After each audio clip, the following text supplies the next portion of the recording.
Hello Sobat PBTI. Nah, ketemu kembali nih dengan saya, Nur Hayati.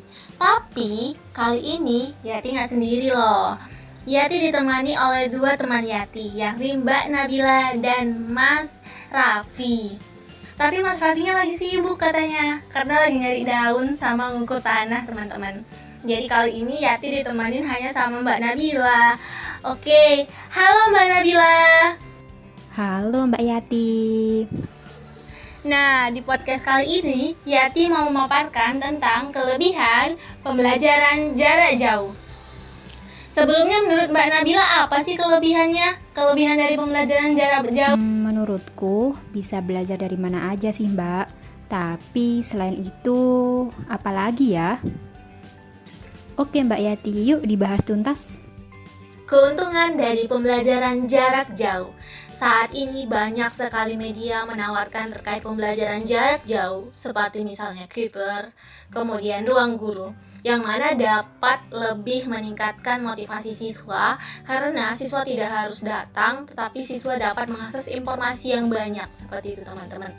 Dan saat ini revolusi industri 4.0 banyak dicanangkan bahwasanya setidaknya siswa harus memiliki pengalaman pembelajaran jarak jauh yang cukup relevan dan intens sebelum mereka lanjut perguruan tinggi ataupun sebelum mereka lulus tingkat SMA, teman-teman. Dan ada pun beberapa keuntungan dari pembelajaran jarak jauh. Yang pertama, berbagai media.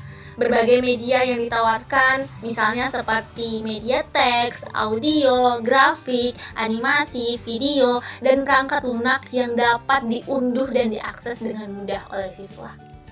Yang kedua, informasi terkini. Sampai saat ini, siswa masih banyak yang terbatas pada sumber daya, sumber belajar, misalnya gedung, buku yang kurang memadai, buku yang tidak cukup untuk diakses oleh semua siswa.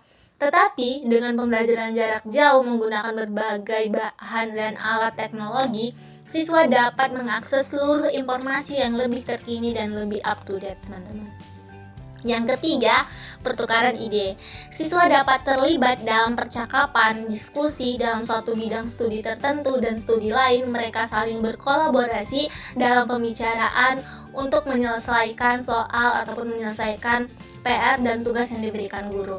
Dan banyak studi menyatakan bahwasanya dengan berkomunikasi atau pertukaran ide dapat memajukan tingkat berpikir dan motivasi belajar siswa.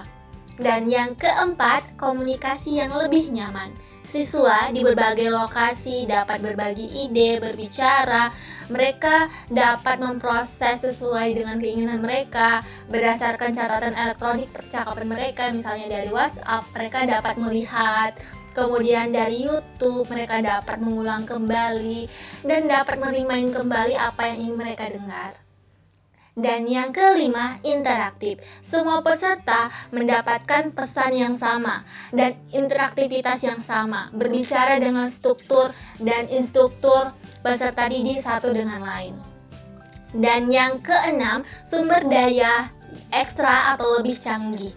Melalui pembelajaran jarak jauh, mengharuskan siswa harus memiliki telepon genggam ataupun komputer yang dapat mendukung proses pembelajaran jarak jauh.